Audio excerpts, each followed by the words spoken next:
Hi, my name's Toby. And I'm Dante. Chances are, if you're a student in a New York City public school, you've heard this. The Fitnessgram Pacer test is a multi-stage aerobic capacity test.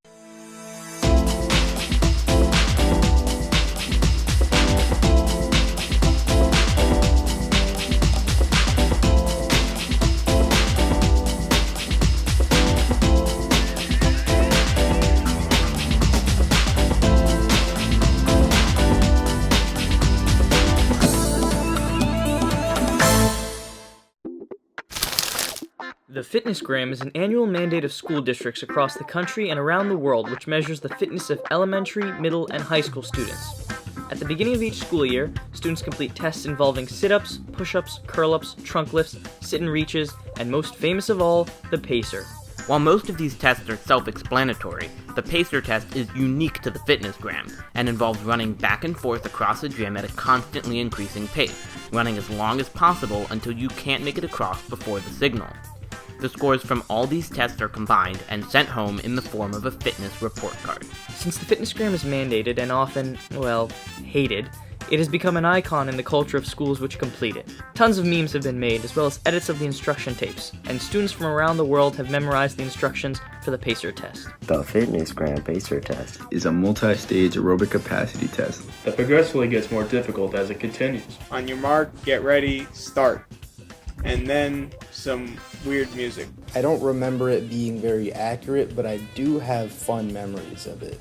Personally, I compare it to The Myth of Sisyphus by Camus. Today our goal is to find out who is the person that narrates the pacer test.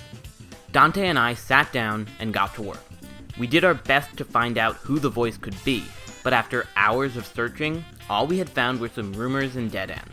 It seemed like nobody knew who the voice was, and if they did, they certainly didn't want to reveal it. Eventually, we decided it would be best to reach out to the creators of the Fitnessgram themselves, the Cooper Institute.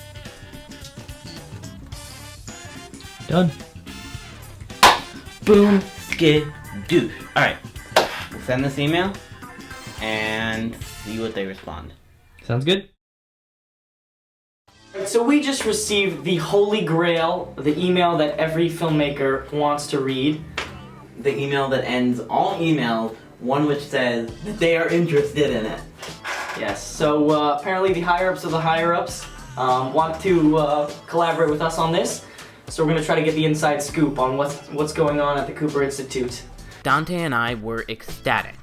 Over the next week, we were in constant communication with the head of public relations at the Cooper Institute, and eventually, we decided to have a chat over the phone. After school ended, we found a soundproof office and started to prepare for the call. Toby was freaking out and I was calm and collected, but we knew that this call would make or break the documentary. This is Amber. Hi, it's Dante and Toby. We're from the Beacon School. We emailed about filming a documentary. Yeah. Alright, so I'll tell you a couple things. For starters, I don't know who the guy is. I'd have to do a little bit of research internally to find out. Okay. So I'll have to ask around and talk to some people who've been here a significant amount of time and find out who that guy is. They've been using that voice forever. I know, it's very iconic. It is, and it's changing. We've Is already it? redone the entire pacer test cadence. Wow. And we're piloting it with a school here in Frisco, ISD right now. Oh man. And we are planning on launching it in, end of April. We're planning on launching the new one. It's a big collaboration with Hip Hop Public Health, so it's going to have a lot fresher. It's going to be completely different. We had no idea it would be such a great time to make a pacer test documentary. All right, perfect. Thank you so much. Okay? All right. All right, take care. Bye. Title: The voice of the Fitnessgram pacer test is going away. And soon enough, Amber came through for us. Just a few days later, we sat down to interview the mysterious, yet incredibly famous voice of the Fitnessgram. Are we doing this? We're doing it. All right, 3, 2, 1. Yo. Hello. Hi. Hello there. Do you hear me? Yes, Yep. we do. Hi, my name is Roger Francisco, and I'm the original voice of the Pacer test. And I'm currently retired from human kinetics after 20 years of being the audio services manager there. My professional life has been pretty circuitous. Kind of one thing leads to another. I started out coming to the University of Illinois in engineering. I was going to be an electrical engineer because I'd worked in a radio station during high school. In fact, I had to get a permit from the state to work there at age 14. So I got more interested because I was going to be a radio announcer back then. That was really cool. But I got really interested with the guys on the other side of the glass.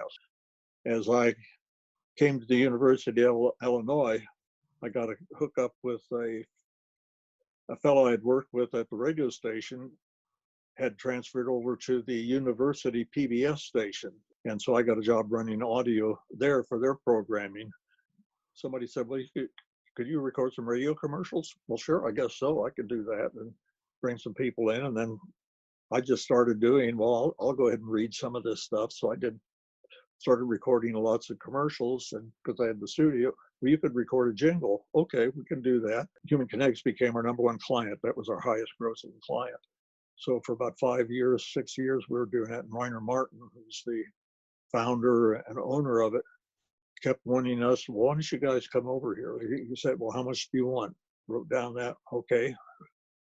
What kind of equipment do you need? Long list. Okay, come over here, go ahead and order it. And so we did.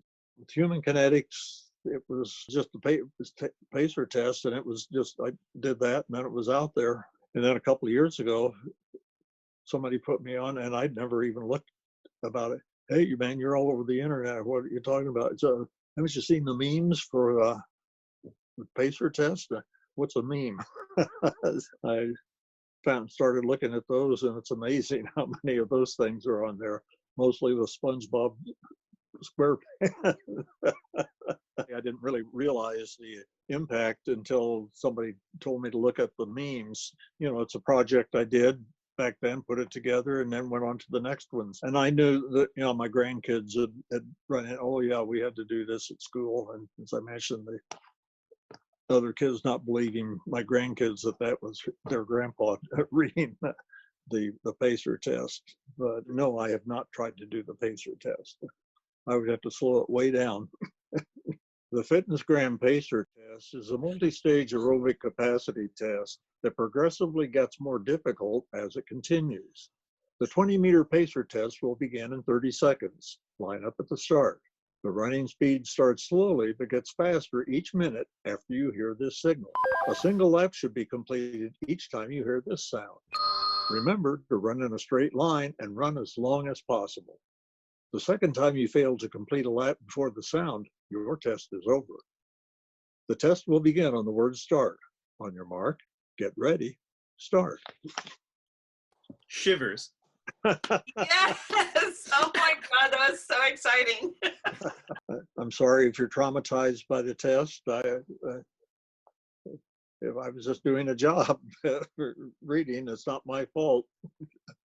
There must be a purpose for it, so try your best with it. Finally, we had achieved our goal and revealed the voice of the pacer test. But, thanks to Amber, we were about to take another step deeper into the world of the Fitnessgram. So you spoke with Amber, who's our contact at the Cooper Institute, and I wasn't sure if she was going to respond, but you had a phone call with her. Yeah, a lot of new information. We were just talking. She goes, oh, by the way, yeah, like 5 more interviews we can do. She's getting us, or trying to get us, some other interviews as well. This guy, Dr. Charles Sterling, who's the so-called father of the Fitnessgram. She also mentioned this longtime board member of the Cooper Institute, Marilyn Meredith. Also, they've been partnering with Hip Hop Public Health. The CEO of that company supposedly super excited to do an interview with us. We're kind of popular over there. Oh my God. So her name is Lori Benson, and she is actually the reason why we do the pacer test in New York City. So it's kind of a big deal. This is kind of crazy because, like, we emailed them and we're like, they're probably not going to respond. And then they do respond and they want to have the phone call with us. And then she picks up and kind of just nonchalantly, you know, drops like, yeah, we can do it. And we're like, she's not going to find anyone. And now here we are. We got 5 interviews ahead of us. We had more interviews to conduct. So Dante and I sat down with Dr. Charles Sterling and Dr. Mary Lou Meredith, two figures who were instrumental in the creation and growth of the Fitnessgram, to learn more about the origins of the test. My name is Charles Sterling. I am 75 years young, and people often comment that I was the father of Fitnessgram. My name's Mary Lou Meredith, and I was the director of Fitnessgram for 30 some odd years. Let me mention what was different back then in the old day. There wasn't a lot of priority given to physical education. Obesity in youth began to become obvious. And that happened about the same time as fast food stores began to open up. That's when we became very motivated and decided to get a team together and start talking about health-related fitness. We kind of rode along on the coattails of the whole cultural shift in more of an emphasis on being active and exercising and being healthy and taking responsibility for your own health. And the focus on health-related fitness was really what separated us. That's what it used to be, is competing athletically with fellow students. And that's where we got away from that. And we got data and said, okay, if you can do the pacer or the mile run in this time, we scientists believe that you're in the healthy zone. You're healthy. Now, if you can't do that, you needs improvement. And that's what we would say, you needs improvement. So you're either in the healthy zone or you needs improvement. But it's not like, oh, I'm the fastest in the class. We set the standards so that they were achievable by most students who were active on a regular basis. We hear from the adults saying, do you have something for us like this, The main thing they need to learn from taking the Fitnessgram or from taking any fitness assessment is that they need to be active on a regular basis the rest of their life. When you have your health, you can do a lot of things. Keep believing and keep health as a major priority in your life. Now that we had met some of the incredible people behind the classic Fitnessgram, we interviewed Lori Benson, the CEO of Hip Hop Public Health, to learn more about the new, remixed version of the test. Hi, my name is Lori Rose Benson, and I'm the Executive Director and CEO of Hip Hop Public Health. I also used to be the Executive Director of the Office of School Wellness Programs for the New York City Department of Education. I've always wanted to have a little bit of a different soundtrack from 20 years ago. And so to see this come to fruition has just been so much fun. So, what does everyone think about this new cadence? I will start this pacer test track for you guys so y'all can have a listen to it and see what y'all think. It's now time to assess aerobic capacity with the Fitnessgram 20-meter pacer test. So who's ready to get active? The goal is to complete as many laps as possible by running across the line before you hear each sound. The running speed will slowly go faster each time you hear this signal. There's a catch, though. The lap doesn't count if your body doesn't cross the line before you hear this sound. Do your best. Have fun. Are you ready? Get set. Go! Fitness and fun. We're going to concentrate on the two F's. Okay. Fitness and fun. Yeah. Why not? 1. And here we go. I can see the demographic for that. Exactly. Hey, that's cool. The beat of that music is very strong. Makes me want to put my shoes on. I think right now there's like a great opportunity to reimagine and reinvent, right? And I think the more positive associations we can have with physical activity, the more people will embrace physical activity in their lives when they're not in school. Fitnessgram is an icon of pop culture. and while it may be changing, it will never lose its significance in the lives of the students who completed it throughout their childhoods. The Fitnessgram is poised to see a new wave of interest with its updated tracks and increased availability, and we were so incredibly lucky to be some of the first students to see these changes. Who knows, maybe a new wave of memes and edits are on their way. We'll just have to wait and see.